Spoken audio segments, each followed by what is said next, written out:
हमारे प्रभु एवं उद्धारकर्ता यीशु मसीह के सर्वश्रेष्ठ एवं अतुलनीय नाम में हिंदी एफएम के सभी श्रोताओं का हार्दिक अभिनंदन। आज दिनांक 18 जनवरी दिन सोमवार सन 2021 का मनन के लिए पाठ। आज का शीर्षक है झुंझलाता नहीं है। पहला कुरिन्थियों 13वें अध्याय के 5वें वचन के अनुसार हम ऐसा पाते हैं, प्रेम झुंझलाता नहीं है।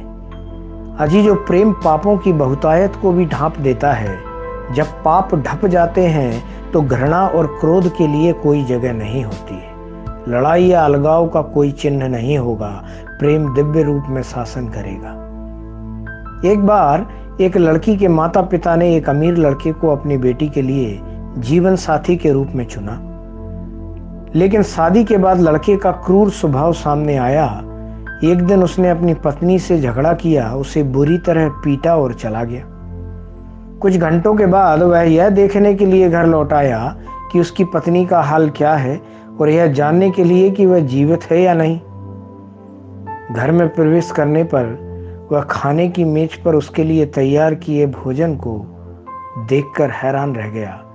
उसकी पत्नी ने प्रसन्नता व्यक्त करते हुए, मुस्कुराते हुए उसका स्वागत किया कि वह जल्दी घर लौट आया और उसे भोजन परोसने लगी।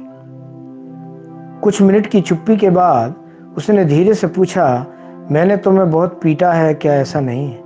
जवाब में उसने कहा, नहीं, आपने मुझे नहीं पीटा है, आपने खुद को मारा है। हमारे विवाह के दौरान परमेश्वर की उपस्थिति में मेरा हाथ आपके हाथ में दिया गया, उसी क्षण से मेरा शरीर तुम्हारा हो गया। परमेश्वर ने भी यह स्पष्ट रूप से कहा है पहला कुरिन्थियों 7वें अध्याय के 4 वचन में कि पत्नी को अपने देह पर अधिकार नहीं, पर उसके पति का अधिकार है।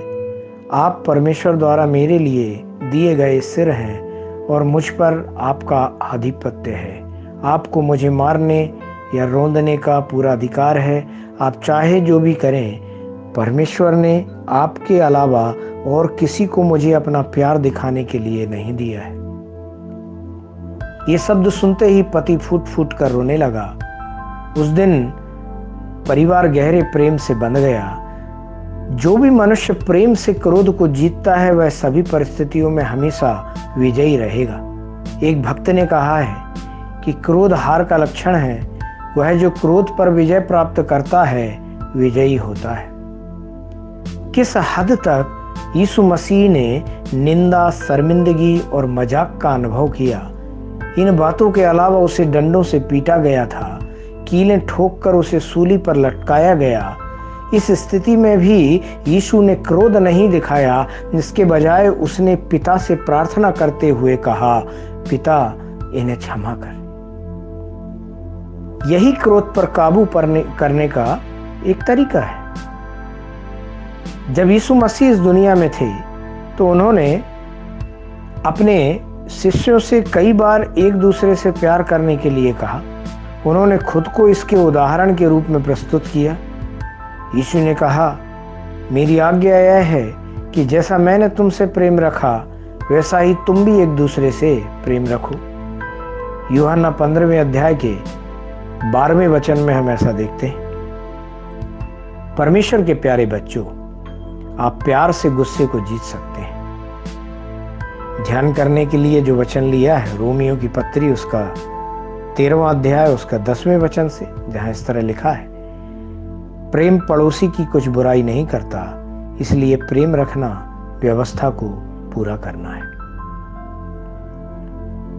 परमेश्वर का इस वचन को सुनने, पढ़ने और मनन करने और इसके अनुसार चलने वालों पर उसका विशेष आशीष होने पाए और उसकी करुणा और दया हमारे साथ बनी रहे और होने दे कि वो हमको भी ये गुण, जो परमेश्वरीय गुण है, ये गुण हमको भी दे, ताकि हम भी प्रेम करना सीखें, लोगों से प्रेम करें और बुराई के बदले में भी हम